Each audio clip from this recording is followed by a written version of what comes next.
예수님께서 우리에게 많은 설교와 가르침을 주셨습니다. 그런데 예수님께서 우리에게 많은 설교와 가르침을 주실 때 자주 사용하신 방법이 비유의 말씀입니다. 비유는 일상생활에서 우리가 겪을 수 있는 쉬운 이야기들입니다. 또한 비유는 어렸을 때 동화처럼 예수님께서 우리에게 들려주시는 이야기, 스토리입니다. 그런데 그렇게 간결하고 또한 쉬운 비유를 통해서 예수님께서는 깊은 진리와 그리고 신앙적 교훈을 우리에게 주고 계십니다. 오늘 여러분과 함께 나눈 누가복음 15장의 탕자의 비유, 예수님의 그 많은 비유 가운데 가장 아름다운 비유입니다.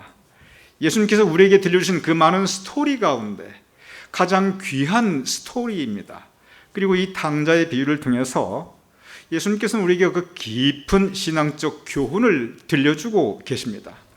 우리가 이 탕자의 비유를 통해서 받을 수 있는 교훈과 묵상의 제목들이 참으로 많이 있습니다. 탕자의 비유를 통해서 우리는 하나님과 우리의 관계의 본질을 생각할 수 있습니다.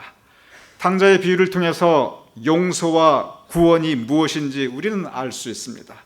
그리고 탕자의 비유를 통해서 하나님의 은혜가 무엇인지, 무엇보다 하나님의 사랑이 무엇인지, 우리를 향한 하나님의 뜻이 무엇인지 우리는 알 수 있습니다.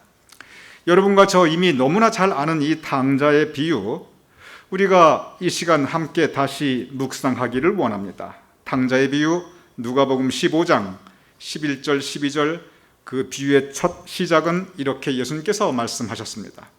또 이르시되 어떤 사람이 두 아들이 있는데 그 둘째가 아버지에게 말하되 아버지여 재산 중에서 나에게 돌아올 분깃을 내게 주소서 하는지라. 그리고 아버지께서 그 둘째 아들의 요구에 그대로 그의 살림을 나누어 주게 됩니다. 아버지와 두 아들이 있었습니다. 문제 있는 가정이 전혀 아닙니다. 가만히 성경 문맥을 보면 그래도 이 시간까지는 행복하게 살았습니다.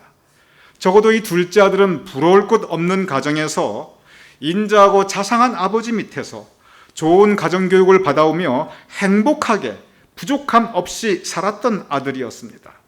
그런데 어느 날 갑자기 이 아들의 마음에 한 가지 생각이 들기 시작합니다.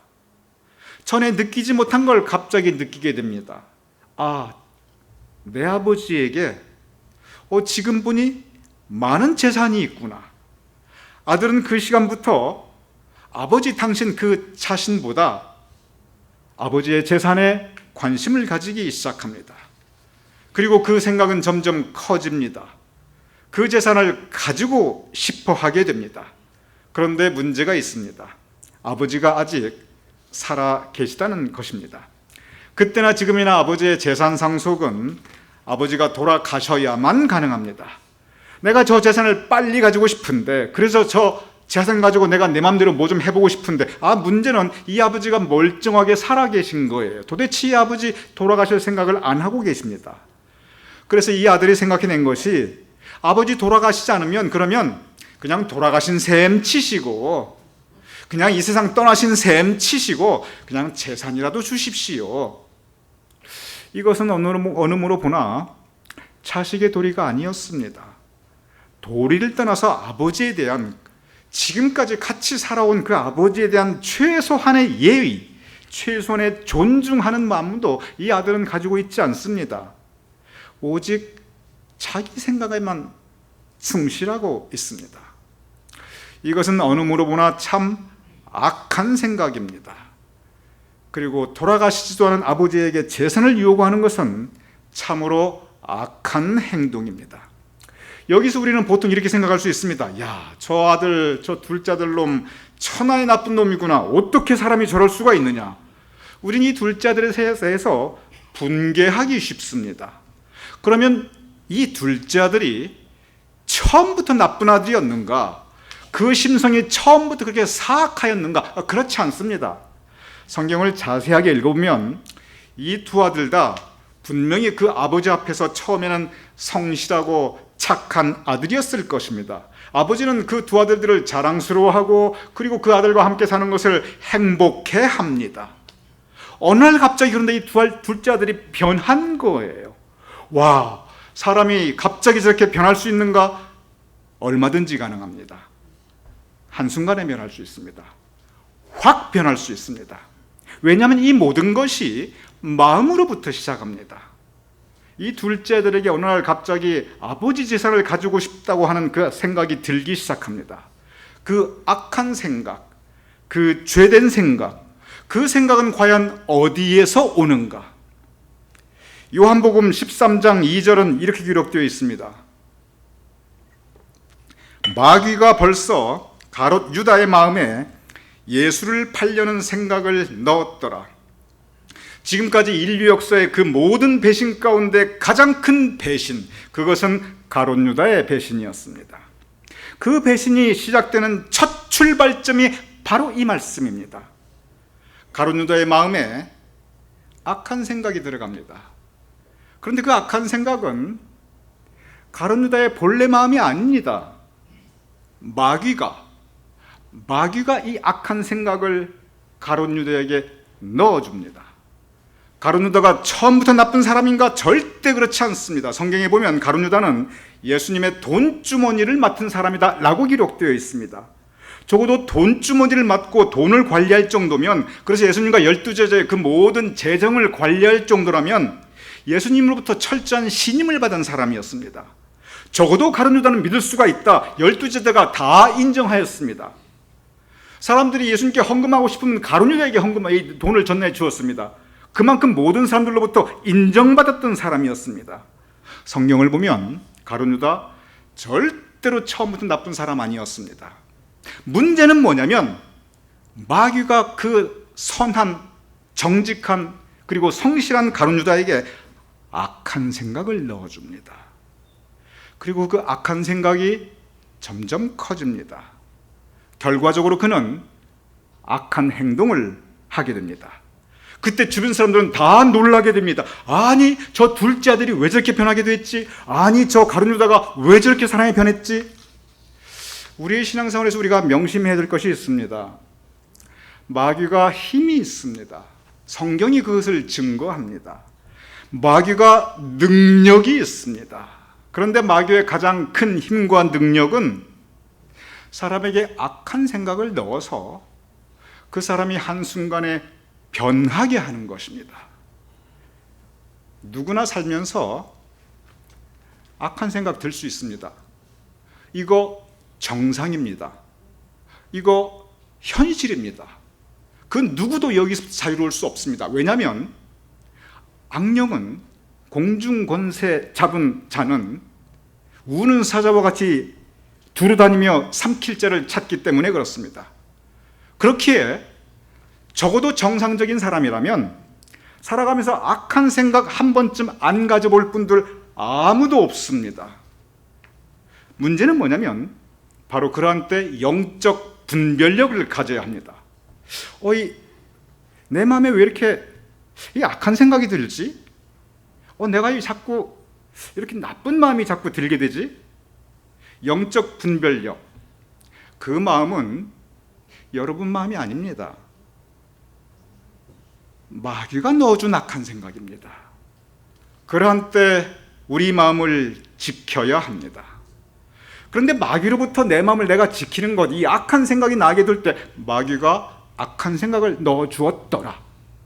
바로 이때 우리 마음을 지키는 게 잘 안 됩니다. 왜냐하면 마귀가 힘과 능력이 있기 때문에 그렇습니다. 마가복음 9장 28절에서 29절 이렇게 기록되어 있습니다. 여러분 다 같이 한번 읽어보시죠. 시작.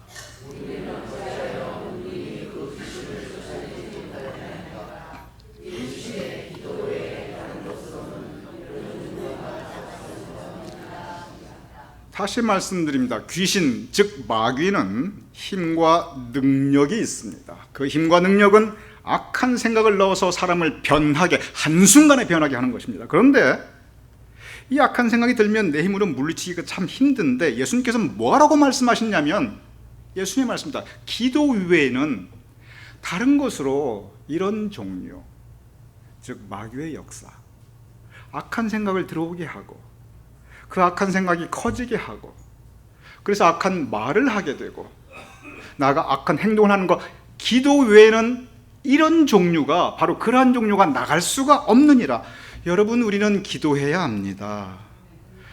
기도하지 않고 그 악한 생각을 자꾸자꾸 하면 그 생각은 커지게 되고, 그것이 입으로 나오고, 그것이 행동으로 옮겨지게 됩니다.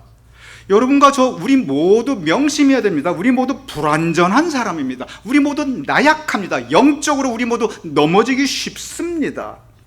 그래서 탕자처럼, 그래서 가룟 유다처럼 한순간에 우리에게 마귀가 잡힌 바 될 수 있습니다. 사람이 나빠서가 아닙니다. 우리가 원래 그렇게 약합니다. 그래서 우리 기도해야 합니다. 사람을 탓할 필요가 없어요. 마귀가 그렇게 강한 겁니다. 기도 위에는 다른 곳으로 이런 종류가, 즉 마귀가 나갈 수가 없느니라. 여러분, 우리 기도해야 합니다. 그래서 우리 마음속에 악한 생각이 들 때는 여러분 기도하시기 바랍니다. 성령께 의지해야 됩니다. 그래야 마음을 지킬 수가 있습니다. 무릇 지킬 만한 모든 것 가운데 마음을 지키라. 여러분, 내 마음이 내 마음대로 안 돼요. 기도해야 됩니다. 성령의 도우심에 의지해야 합니다. 잠언 8장 13절 이렇게 기록되어 있습니다. 여호와를 경외하는 것은 악을 미워하는 것이라. 나는 교만과 악한 행실과 패역한 입을 미워하느니라. 여호와를 경외하는 것, 무슨 뜻입니까? 우리 신앙생활에서 가장 먼저 지켜야 할 행동 강령, 여호와를 경외하라는 것입니다. 그런데 여호와를 경외하는 구체적인 것이 뭐냐면 악을 미워하는 것이라. 교만과 악한 행실, 그리고 마지막으로 패역한 입. 저 패역한 입이 무슨 뜻이냐면 거짓된 말이라는 뜻입니다. 거짓을 말하는 입이, 그것이 바로 패역한 입입니다. 신앙생활의 근본이 뭐냐면 바로 이러한 것들, 이 악을 멀리하는 것, 이것이 바로 여호와의 경외하는 가장 근본적인 길이라는 것입니다. 가룟 유다의 실패, 탕자의 실패, 그의 인격의 실패가 아닙니다. 원래 나쁜 사람 절대 아니었습니다. 착한 사람들이었고, 정직한 사람들이었고, 믿을 만한 사람들이었고, 인정받았던 사람들이었고, 적어도 신앙생활 잘했던 사람들입니다. 문제는 뭐냐면 마귀가 악한 생각을 넣어주었을 때, 마귀가 악한 생각을 넣었더라. 그때 기도하지 않았습니다. 그 생각을 키워나갔습니다. 그 악한 생각을 말로 표현하였습니다. 그리고 실천으로 옮기게 되었습니다. 그것이 가룟 유다의 실패, 그리고 탕자의 실패였습니다. 재산을 요구하는 이 탕자 앞에 아버지는 그의 재산을 묵묵히 나누어 주고 계십니다. 아무런 원망도 하지 않으십니다. 그런데 그 재산을 가지고 누가복음 15장 13절에 보면 탕자는 이렇게 행동하고 있습니다. 그 후 며칠이 안 돼요. 둘째 아들이 재물을 다 모아가지고, 자기 재물 아닙니다. 아버지가 힘써 일한 재산입니다. 그 재물을 다 모아가지고 먼 나라가 거기서 허랑방탕하며 그 재산을 낭비하더니, 여기서 우리가 관심을 가지고 볼 것이 하나 있습니다. 재산을 받은 탕자, 즉 자기 생각을 이룬 그 둘째 아들은 아버지를 미련 없이 떠나갑니다. 아들이 아버지를 떠나갔다. 이게 무엇을 의미하는 것입니까? 탕자는 아버지와의 관계를 한순간에 끊어버립니다. 부모와 자식 간의 관계가 얼마나 아름답습니까? 부모와 자식 간의 관계가 얼마나 귀합니까? 사람이 가질 수 있는 모든 관계 가운데 부모와 자식 간의 관계처럼 그렇게 강하고 그렇게 아름답고 그렇게 귀한 관계가 또 어디 있습니까? 하나님이 맺어주신 관계입니다. 평생을 지켜온 관계입니다. 서로 사랑했고 서로 의지했던 관계입니다. 그런데 마귀가 역사하고 마귀가 악한 생각을 넣어주고 그 악한 행동에 사로잡히면 예외 없이 나타나는 현상이 있습니다. 그것은 관계를 깨워버린다는 것입니다. 얼마나 좋았던 관계입니까? 부모 자식 관계입니다. 얼마나 사랑하고 의지했던 관계입니까? 부모 자식 관계입니다. 얼마나 오랫동안 가져왔던 관계입니까? 평생 지켜왔던 관계입니다. 그런데 한순간에 깨져버렸습니다. 참으로 안타까운 일입니다. 그런데 탕자는 그것에 전혀 개의치 않습니다. 관계가 깨졌다는 그 사실조차에도 아무 관심이 없습니다. 왜냐하면 아버지에게 아들이 원했던 것은 오직 재산밖에 없기 때문에 그렇습니다. 자기를 떠나가는 탕자의 뒷모습을 보면서 아버지는 분명히 가슴 아팠을 것입니다. 재산을 가져갔기 때문에 가슴 아팠겠습니까? 내 재산이 줄었기 때문에 아버지가 가슴 아팠겠습니까? 아버지가 가슴 아팠던 건 관계가 깨졌다는 그 깨어진 관계를 가슴 아파한 것입니다. 그런데 아들은 관계에 개의치 않아요. 이따위 관계 개나 가져가라. 그것이 아들의 모습입니다. 관계가 뭐가 중요하냐? 내 생각이 중요하다. 얼마나 악합니까? 마귀가 넣어준 생각입니다. 여러분, 관계를 지켜야 합니다. 하나님이 맺어주신 관계입니다. 얼마나 사랑한 관계입니까?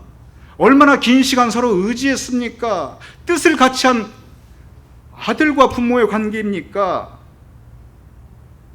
아버지의 그 사랑과 은혜, 그 귀한 관계, 하나님이 맺어준 그 관계. 탕자에게 악한 생각이 들어가니 그 관계는 아무렇지도 않고 함부로 깨어버릴 수 있는 그러한 추한 모습으로 전락해버리는 것을 우리는 볼 수 있습니다. 디모데후서 3장 2절의 4절 이렇게 기록되어 있습니다. 우리 별로 좋은 말씀 아니지만 그러나 하나님 말씀이니까 우리 한번 읽어보지요. 시작.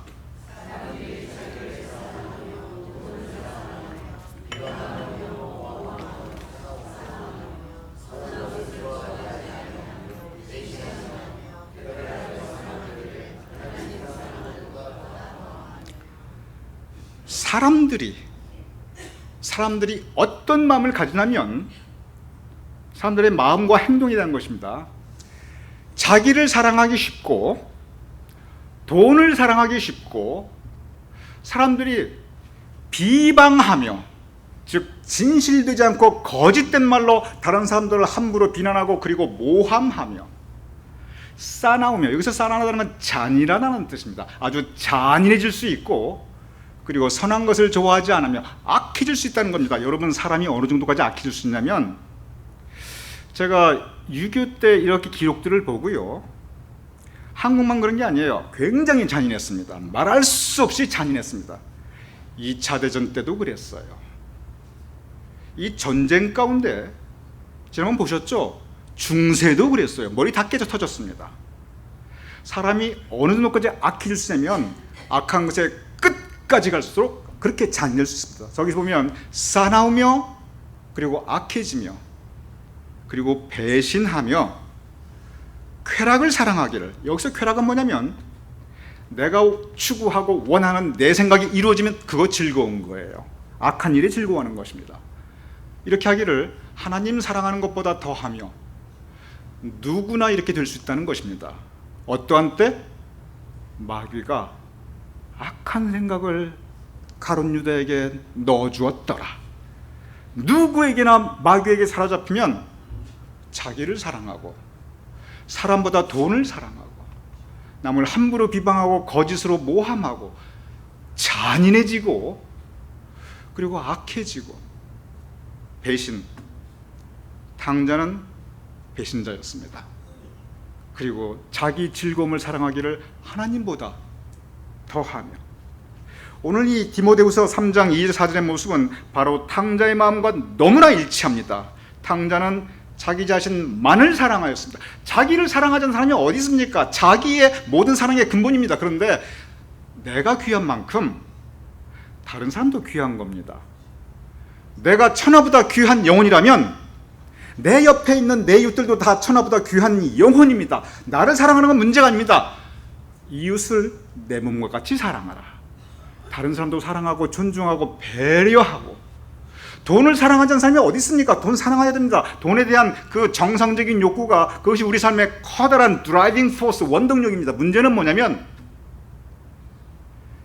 사랑보다, 의리보다, 그리고 믿음보다, 상식보다도 더 돈을 더 사랑할 때, 이게 문제입니다. 우선순위가 문제가 되는 겁니다. 비방하고 모함하고 사나우며 탕자의 마음 바로 이것이었습니다. 쾌락, 배신하고 쾌락을 추구한 바로 탕자의 모습이었습니다. 이 모든 것 작은 출발로부터 시작합니다. 이 모든 것 탕자가 한 것 아닙니다. 이 모든 것 탕자가 나빠서가 아닙니다. 탕자는 단지 마귀에게 잡힌 바 되었을 뿐입니다. 탕자의 비유, 반전이 이루어집니다. 우는 사자와 같이 마귀가 탕자의 마음 그리고 그의 인생을 삼켜버렸는데, 그런데 바로 그 가운데 성령께서 역사하십니다. 탕자의 마음에 어느 날 성령께서 감동, 감화 그리고 역사하십니다. 누가복음 15장 17절에 20절, 탕자의 인생 가운데 가장 위대한 반전입니다. 우리 같이 읽어보지요. 시작. 이에 스스로 돌이켜 이르되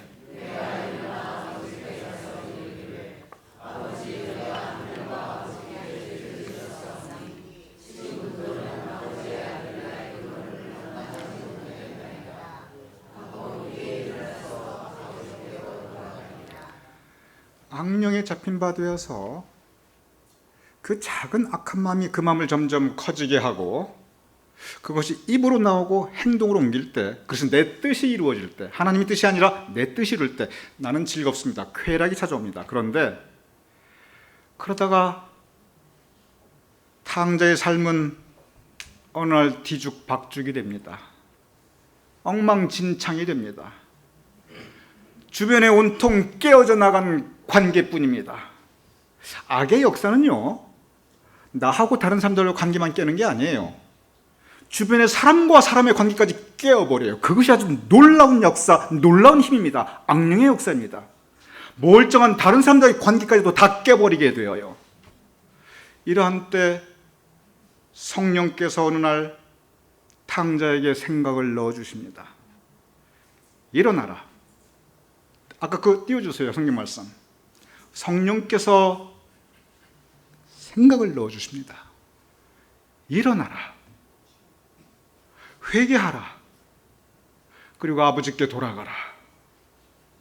내가 일어나라. 아버지께 죄를 지었사오니 회개하라. 그리고 돌아가라. 아버지께 돌아가니라. 이것은 탕자의 생각이 아닙니다. 세미한 중에 들려주시는 하나님의 음성입니다. 지금 탕자의 인생은 온통 뒤죽박죽입니다. 이게 왜 이렇게 되었는지, 내 인생이 왜 이렇게 엉켜버렸는지, 왜 이렇게 복잡해져버렸는지, 내 주변의 관계들이 왜 이렇게 다 깨져버렸는지, 내 마음의 기쁨이 다 사라져버렸는지, 은혜가 없어졌는지, 그러한 가운데 세미한 중에 들려주시는 하나님의 음성을 듣습니다. 일어나라. 회개하라. 아버지께 돌아가라. 우리도 그러한 때 있습니다. 어지럽습니다. 뭐가 뭔지 잘 모르겠습니다. 어떤 것이 옳고 어떤 것이 틀린지 잘 판단이 안 됩니다. 어떻게 여기까지 엉켜버렸는지 잘 모르겠습니다. 다 뒤죽박죽 된 것 같아요. 그럴 때는 모든 것을 내려놓고 세미한 가운데 들려주시는 하나님의 음성을 구할 때입니다. 기도 가운데 하나님께서 역사해 주셔서 내 마음에 성령께서 일하실 수 있도록 내 마음을 내어드려야 합니다. 일어나라. 회개하라. 아버지께 돌아가라. 탕자의 그 모든 인상 가운데 그가 가장 잘한 것, 그것은 바로 이 성령의 감동함과 역사하심에 그가 순종한 것입니다. 그는 일어났습니다. 그는 회개하였습니다. 그리고 아버지께 돌아갔습니다. 탕자가 아버지께 돌아갔을 때 그 모습을 누가복음 15장 23절에서 24절 이렇게 기록하고 있습니다. 오늘 성경 말씀의 엔딩입니다. 우리 같이 읽어보지요. 시작. 누가복음 15장 23절에서 24절.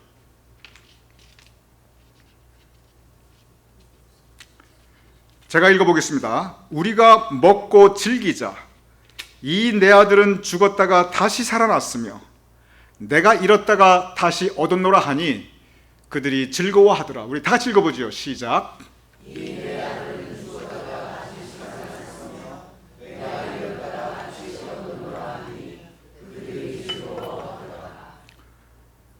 아버지는 탕자의 모습 그대로 영접해 주셨습니다.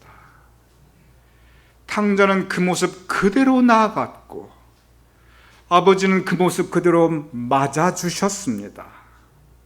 아버지가 너 한순간에 어떻게 그렇게 변할 수가 있냐? 너 그때 왜 그랬냐? 너 너무 악했어. 어떻게 너 그럴 수 있느냐? 너 나 배신했지? 한마디도 이런 말씀 안 했습니다. 너가 돌아왔구나. 돌아온 그 자체. 탕자의 모습 그대로. 관계가 회복되었구나. 그 관계 자체를 기뻐하셨습니다. 탕자의 마음, 오늘 설교의 제목입니다. 저는 탕자의 마음을 생각해 봅니다. 그는 원래 착한 마음을 가지고 있었던 사람이 분명합니다. 왜냐하면 선하신 하나님께서 우리 모두의 마음을 처음에 다 원래 선하게 창조하십니다. 악한 마음은 하나님께 주신 마음이 아니에요. 그래서 우리 마음은 원래 누구나 다 선하고 착한 마음입니다. 왜냐하면 하나님께서 우리에게 마음을 주셨기 때문에 그렇습니다. 그래서 모든 사람은 알고 보면 다 착하고 모든 사람은 다 알고 보면 다 선합니다. 문제는 뭐냐면 어느 날 마귀가 악한 생각을 넣어주었더라. 탕자가 어느 날 마귀에게 잡힌 바 된 것입니다. 그러나 하나님께서는 그를 포기하지 않으셨습니다. 성령께서 탕자에게 선한 생각, 선한 마음을 넣어주셨습니다. 성령의 감동, 감화, 역사하심이 있었습니다. 한때 탕자는 마귀에게 잡힌 바 되었습니다. 그러나 이제 그는 성령에게 잡힌 바 됩니다. 성령에게 잡힌 바 되어 그는 일어났고 그는 회개하였고 그리고 그는 아버지께 돌아갔습니다. 그러한 탕자를 아버지는 환영해 주셨고 그리고 내가 일어나 다시 얻었노라. 그 관계 회복을 아버지는 기뻐하였습니다. 우리의 신앙생활 가운데 바로 이러한 때 시끄럽고 소란스럽고 뭐가 뭔지 모를 때 이때는 성령의 감동, 감화, 역사하심을 구할 때입니다. 그리고 그 성령의 인도하심에 순종할 때입니다. 오늘 우리에게 주님께서 성찬을 준비해 주셨습니다. 하나님께서 말씀하십니다. 다시 띄워주시죠. 누가복음 15장 23절에서 24절. 하나님께서 말씀하십니다. 누가복음 15장 23절 24절. 아까 하셨던 거.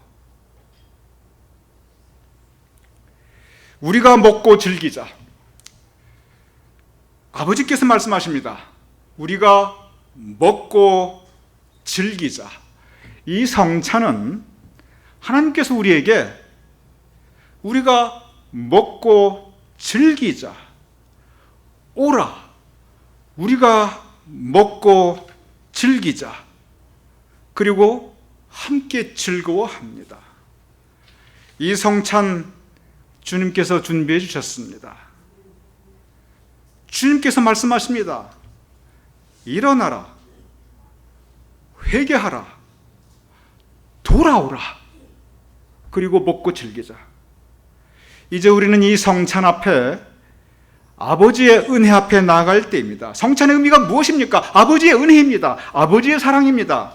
성찬 앞에 우리가 나아간다는 것이 무엇입니까? 우리 모두 탕자인데 탕자의 모습 그대로 아버지께 나아가는 겁니다. 죄된 모습 그대로 나아가는 겁니다.